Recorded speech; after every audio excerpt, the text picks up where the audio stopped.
Yeah, someone's saying safety is a really big challenge. And you know what? Safety is a core issue for the spiritual journey. And I'll tell you why. Because when you come from oneness, God, divinity, creator, universe, consciousness, loving consciousness, and you incarnate inside the body, and then you're born into the world, your immediate experience is what we talk about in Soul Odyssey, the program in chapter 2. It's called the arrival and separation. We are in a crisis of separation for human beings. And what I mean by it is this: when you pop into the world, you've gone from oneness with spirit, with loving consciousness. You are in a body. You have immediately forgotten who you are. You have immediately forgotten why you came here. You have no idea who you are, and you are stuck inside a tiny little body, and you are completely reliant on other people to feed you, to comfort you, to take care of you. And you see with your eyes that you are physically separate from everyone around you. And the immediate thing that comes up is, I'm separate. And it is an actual issue that so many people are experiencing. It drives anxiety, depression, fear, all sorts of challenges, a void within.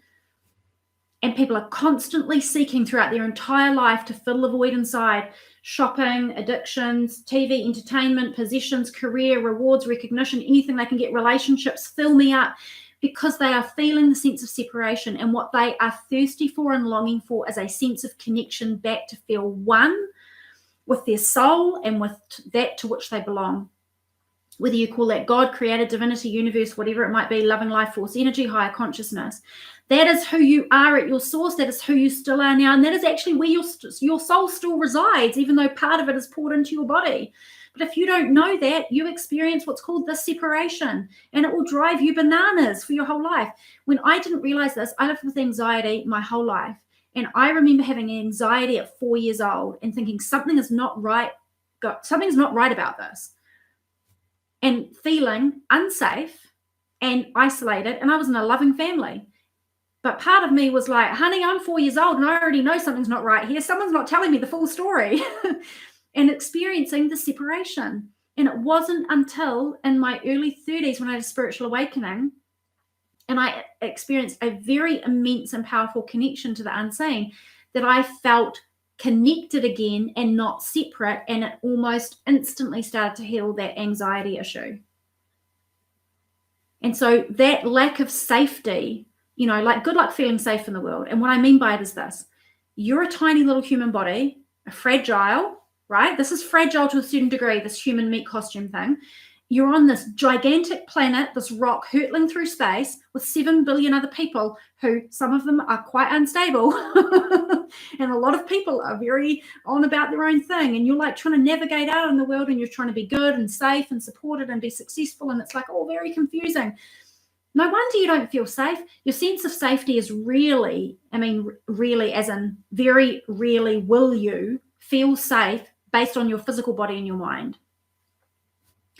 Sense of safety for me and for many people that I coach comes about through your understanding of who you really are, where you came from, to which you are still connected now, seeing your life from the spiritual perspective, the vantage point of your soul journey unfolding, understanding that you're not really separate, and understanding that which supports you has always been with you. It walks alongside you every day. You cannot see it. If you did, it would blow your mind.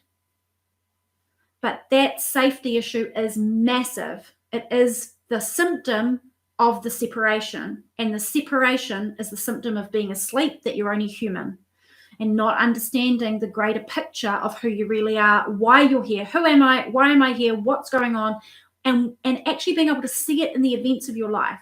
I don't like theoretical conversations. It's kind of interesting, but I much prefer to map it to a practical framework. So in Soul Odyssey, which we're doing next week, in that program, what we do is every week we go through, chapter 1, week 1, right through to chapter 11, week 11. And it's the beginning from before you arrived into your little body, all the way through to transition, which is death of the body and return to source. We go through all of that. But what we do is we look at how is it playing out in your actual physical life. Like, look at your life and you'll see all of the chapters through the past and the present of your life. But what's most exciting is you can see your future from this perspective. And when you see your future from this perspective and you see it all, you make sense of life, you feel reconnected to your soul plan and purpose and your source, and it starts to transform your experience of life. And this is where, in my humble opinion, where peace comes from. You can practice all the things like meditation, yes, love. You can practice all the affirmations, love. You can train your mind, love, all of it. And at the end of the day, nothing will heal you like you reconnecting. Everything we seek to try to fill ourselves up and soothe ourselves throughout our life are temporary fixes for the greater solution, which is healing that sense of separation.